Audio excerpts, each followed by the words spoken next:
Assalamualaikum warahmatullahi wabarakatuh. Salam sehat untuk kita semua. Perkenalkan, kami dari kelompok 1 dengan anggota kelompok sebagai berikut. Izinkan kami untuk menjelaskan apa ya itu besaran dan satuan. Besaran adalah sesuatu yang dapat diukur dan dinyatakan dengan angka atau nilai yang memiliki satuan. Berdasarkan cara memperolehnya, besaran terbagi menjadi dua, yaitu besaran fisika dan besaran non-fisika. Besaran fisika yaitu besaran yang diperoleh dari pengukuran dan ada alat ukurnya. Sedangkan besaran non-fisika yaitu besaran yang diperoleh dari perhitungan. Alat hitungnya dapat berupa kalkulator atau yang lainnya. Besaran fisika terbagi lagi menjadi dua, yaitu besaran pokok dan besaran turunan. Besaran pokok adalah besaran yang satuannya telah ditetapkan terlebih dahulu dan tidak diturunkan dari besaran lain. Berikut adalah tabel besaran pokok. Nah, besaran pokok terdiri dari panjang dengan satuan meter, massa dengan satuan kilogram, waktu dengan satuan sekon, kuat arus listrik dengan satuan ampere, suhu dengan satuan Kelvin, intensitas cahaya dengan satuan kandela, dan jumlah zat dengan satuan mol. Kenapa ya jumlah besaran pokok hanya ada 7? Nah, karena adanya kebutuhan dan perkembangan zaman, besaran dan satuan dibutuhkan manusia. Berdasarkan kesepakatan para ahli fisika yang diresmikan di Perancis pada tahun 1960, 7 besaran pokok merupakan besaran yang dikembangkan dari sistem metrik. Besaran pokok adalah satuan baku yang mempunyai syarat diantaranya adalah sebagai berikut. 1. Bersifat tetap. 2. Mudah ditiru dan digunakan. 3. Bersifat internasional. Nah, karena bersifat tetap, maka jumlah besarannya tidak dapat bertambah ataupun berkurang, dan ini sudah menjadi kesepakatan para ahli ya teman-teman. Sedangkan besaran turunan adalah besaran yang satuannya diturunkan dari besaran pokok. Nah, berikut adalah tabel dari besaran turunan dan satuannya. Energi dan usaha satuannya joule, daya satuannya watt, tekanan satuannya pascal, frekuensi satuannya hertz, muatan listrik satuannya coulomb, potensial listrik satuannya volt, hambatan listrik satuannya ohm, kapasitansi dengan satuan farad, medan magnetik dengan satuan Tesla, flux magnetik dengan satuan Weber, dan induktansi dengan satuan Henry. Berikut juga ada simbol dan dalam satuan dasarnya ya teman-teman. Berdasarkan ada tidaknya arah, besaran juga ada dua loh, yaitu besaran skalar dan besaran vektor. Besaran skalar yaitu besaran yang mempunyai nilai dan satuan saja, tanpa memiliki arah. Contohnya seperti panjang, massa, dan waktu. Ingat ya, tidak memiliki arah. Sedangkan yang kedua itu namanya besaran vektor, yaitu besaran yang memiliki nilai, satuan, dan arah. Contohnya seperti kecepatan, gaya, perpindahan, percepatan, dan lain-lain. Besaran biasanya dilambangkan dengan lambang atau huruf tertentu. Cara untuk menyusun suatu besaran yang susunannya berdasarkan besaran pokok dengan menggunakan lambang atau huruf tertentu yang ditempatkan dalam kurung siku disebut dengan dimensi.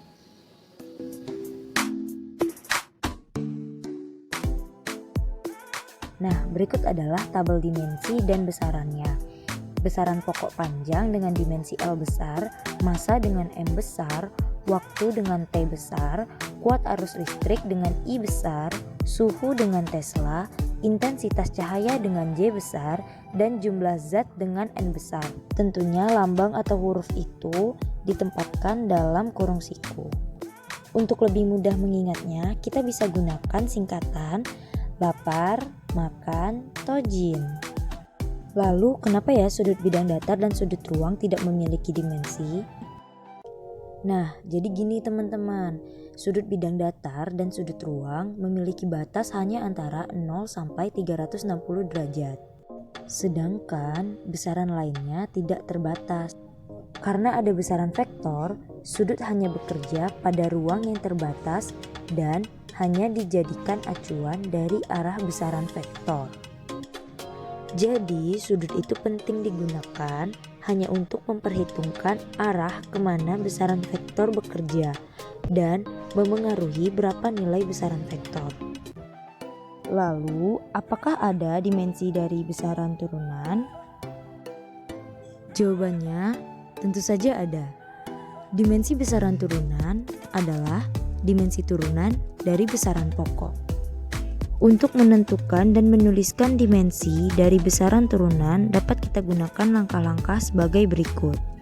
Langkah yang pertama yaitu menuliskan rumus besaran turunan yang kita peroleh dari besaran pokok.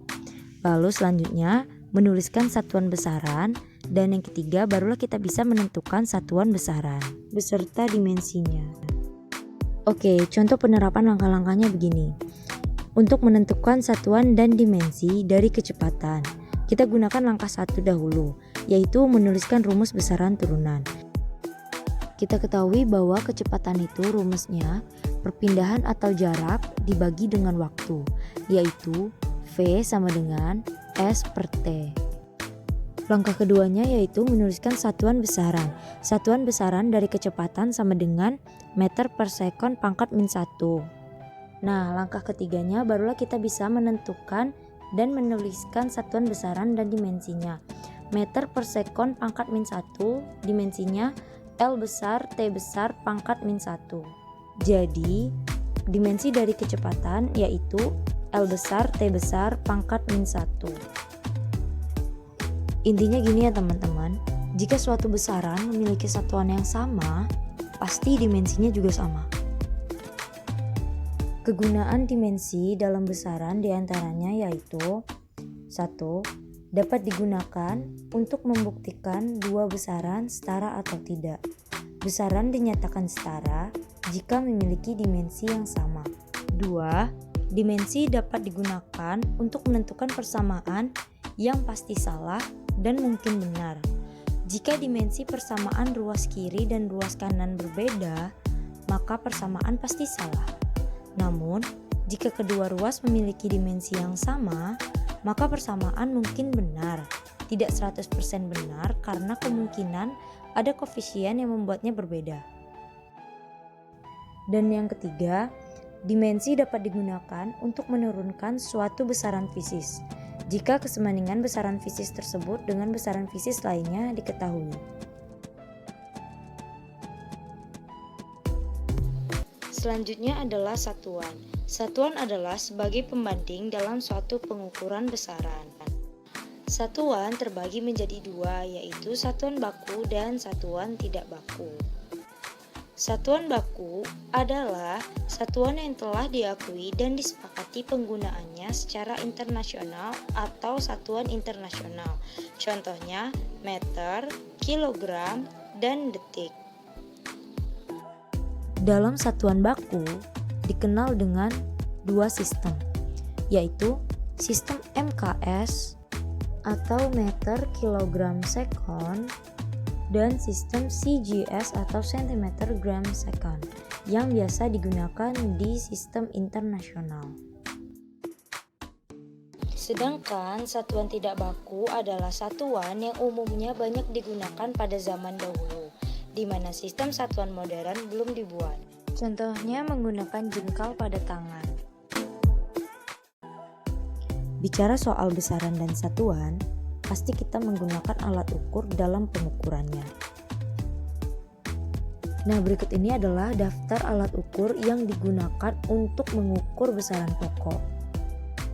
Kita tahu bahwa alat ukur panjang seperti mistar, jangka sorong, dan lain-lain. Berikut ini adalah bagian-bagian dari jangka sorong. Dalam jangka sorong terdapat rahang tetap atas, rahang tetap bawah, rahang geser atas, rahang geser bawah, skala nonius dalam bentuk milimeter dan inci, pengunci, alat bantu geser, skala utama inci dan skala utama milimeter, serta tangkai pengukur kedalaman. Fungsi utama dari jangka sorong diantaranya yaitu 1. Untuk mengukur diameter, panjang, tebal, sisi luar dari sebuah benda menggunakan rahang bawah. 2. Untuk mengukur diameter atau lebar sisi dalam dari sebuah benda, misalnya diameter dalam dari sebuah cincin dengan menggunakan rahang atas. Dan yang ketiga, untuk mengukur kedalaman atau ketinggian dari sebuah benda menggunakan tangkai ukur. 2. Alat ukur dari massa adalah neraca. Bagian-bagian neraca diantaranya 1. Tombol kalibrasi, nomor 2. Tempat beban, yang nomor 3. Pemberat atau anting, yang keempat lengan neraca, dan yang kelima yaitu garis kesetimbangan. Cara menghitung jumlah hasil pengukuran dari neraca yaitu semua skala dari lengan 1 sampai lengan ketiga dijumlahkan dan diubah satuannya menjadi gram. Alat ukur waktu yaitu stopwatch. Dua jenis stopwatch diantaranya yaitu digital dan analog. Stopwatch digital bekerja secara otomatis, sedangkan stopwatch analog memiliki jarum penunjuk menit, detik, ataupun jam yang harus dilihat secara jelas. Pada stopwatch analog, jarum yang bergerak sangat cepat menunjuk satuan detik. Jarum yang bergerak setelah jarum detik bergerak satu putaran penuh adalah jarum penunjuk waktu menit. Pada stopwatch 3 jarum, jarum yang bergerak setelah jarum menit berputar satu putaran penuh adalah jarum penunjuk jam. Alat ukur dari kuat arus listrik disebut dengan ampermeter. Cara membaca hasil pengukuran dari ampermeter yaitu hasil ukur sama dengan skala yang ditunjuk dibagi skala maksimal dikali batas ukur. Alat ukur suhu yaitu termometer. Pada satuan internasional yang digunakan adalah satuan Kelvin. Namun, tidak semua negara menggunakan satuan Kelvin sebagai satuan suhu di negaranya. Di Amerika, mereka menggunakan Fahrenheit sebagai penunjuk suhu, sedangkan di Indonesia menggunakan Celsius sebagai penunjuk suhunya. Hal ini karena Celsius dianggap satuan yang paling mudah dibaca dan mempermudah perhitungan, karena titik bekunya dimulai dari angka 0. Satuan Kelvin hanya sebagai acuan sistem internasional. Alat ukur untuk mengukur intensitas cahaya disebut dengan candlemeter atau luxmeter. Luxmeter bekerja secara otomatis untuk menghitung dan mengukur intensitas cahaya dan menyesuaikannya dengan cahaya yang dibutuhkan. Luxmeter ini banyak digunakan pada bidang-bidang tertentu seperti pada bidang industri, arsitektur, dan lain-lain. Prinsip kerja pada luxmeter ini pun banyak diaplikasikan pada alat yang biasa digunakan dalam fotografi. Dan yang terakhir adalah alat ukur untuk mengukur jumlah zat atau yang biasa disebut dengan fotometer. Fotometer ini biasa ditemukan di lab-lab kimia, fisika, dan farmasi untuk mengukur jumlah zat. Dalam suatu pengukuran dengan menggunakan alat ukur, pasti akan diperoleh hasil pengukuran. Semua angka yang diperoleh dari hasil pengukuran dengan alat ukur disebut dengan angka penting.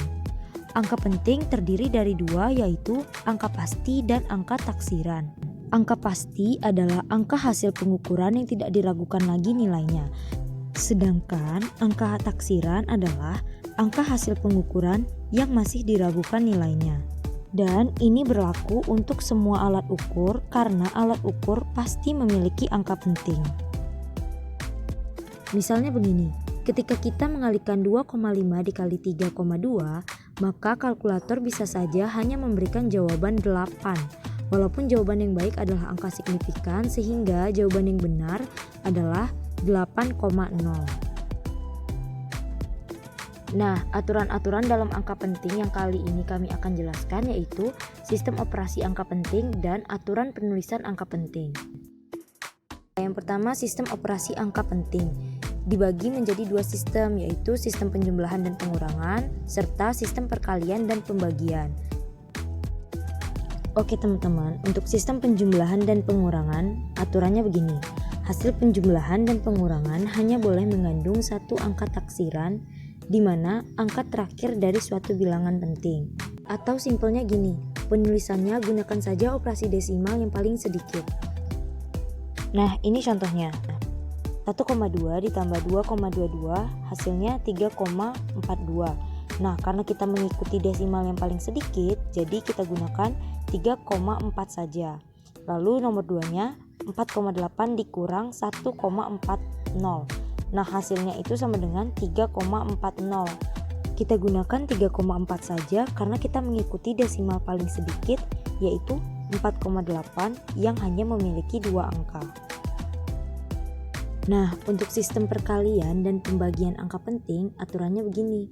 Hasil perkalian dan pembagian hanya boleh mengandung angka penting sebanyak bilangan yang angka pentingnya paling sedikit. Nah, jadi bedanya dengan aturan yang tadi, di sini kita boleh menggunakan lebih dari satu angka taksiran asalkan memiliki bilangan yang angka pentingnya paling sedikit. Nah, contohnya begini. 2,5 dikali 1,25 hasilnya 3,125. 2,5 mengandung 2 angka penting, 1,25 mengandung 3 angka penting, dan 3,125 mengandung 4 angka penting.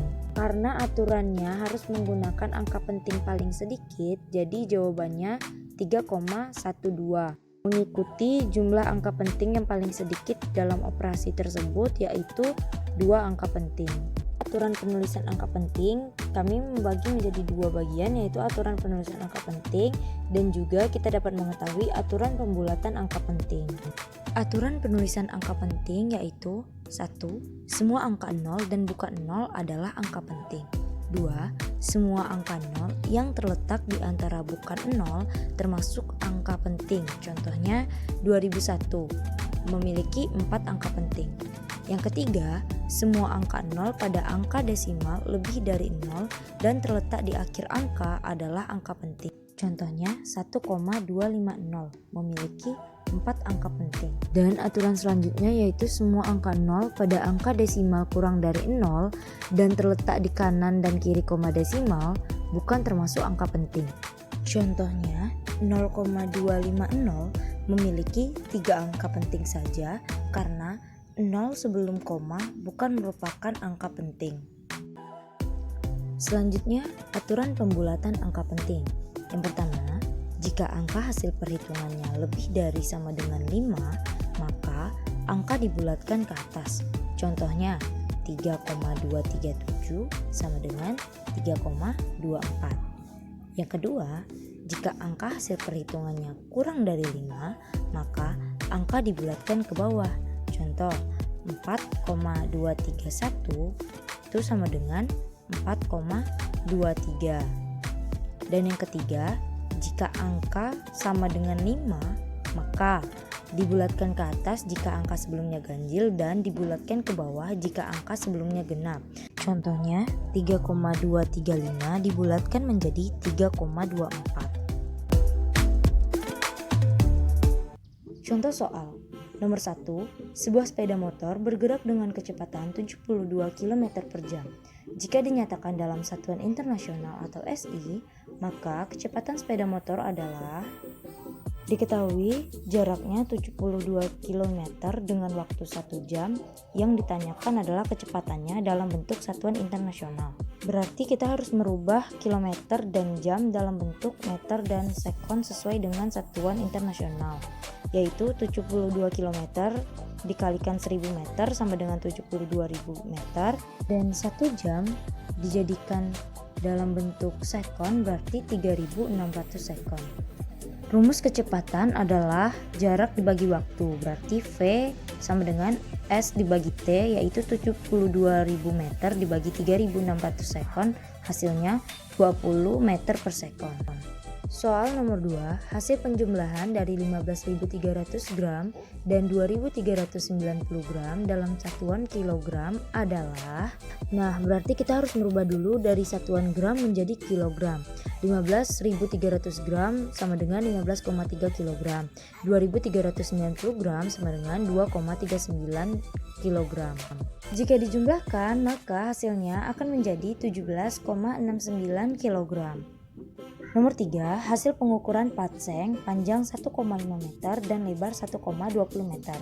Luas patseng menurut penulisan angka penting adalah diketahuinya panjang 1,5 meter, lebar 1,20 meter, dan ditanya luasnya berapa. Rumus luas adalah panjang dikali lebar, 1,5 dikali 1,20 harusnya hasilnya 1,80. Tapi karena mengikuti aturan perkalian angka penting, maka hasil perkaliannya mengikuti jumlah angka penting paling sedikit. Jadi luas patseng menurut aturan angka penting adalah 1,8 meter kuadrat. Soal selanjutnya yaitu hasil pengukuran panjang rusuk sebuah kubus adalah 4,20 cm. Maka volume kubus tersebut menurut aturan angka penting yaitu diketahui panjang rusuk 4,20 cm dan ditanya berapa volume dari kubus tersebut. Rumus volume kubus adalah rusuk pangkat 3, berarti 4,20 pangkat 3 hasilnya 74,088. Menurut aturan pembulatan angka penting berarti hasilnya menjadi 7,1 cm pangkat 3. Adanya besaran dan satuan tentunya karena memiliki manfaat di dalam kehidupan sehari-hari. Contohnya seperti timbangan dalam perdagangan dan untuk mengetahui pertumbuhan diri seperti berat badan dan tinggi badan. Sedangkan manfaat besaran turunan dalam kehidupan sehari-hari diantaranya untuk mengetahui kecepatan, untuk mengetahui luas tanah, luas rumah, dan lain-lain, untuk mengetahui kedalaman kolam, dan lain-lain. Dan tentunya masih ada banyak sekali manfaat besaran dan satuan yang sering kita temukan di dalam kehidupan kita sehari-hari. Sedangkan manfaat adanya angka penting sendiri agar mempermudah perhitungan dan pengaplikasian besaran dan satuan dalam kehidupan sehari-hari. Baiklah, mungkin hanya itu yang dapat kami sampaikan. Kami tunggu kritik dan saran dari teman-teman. Terima kasih atas perhatiannya, lebih kurangnya kami mohon maaf. Wabillahi taufiq wal hidayah. Wassalamualaikum warahmatullahi wabarakatuh. Sampai jumpa.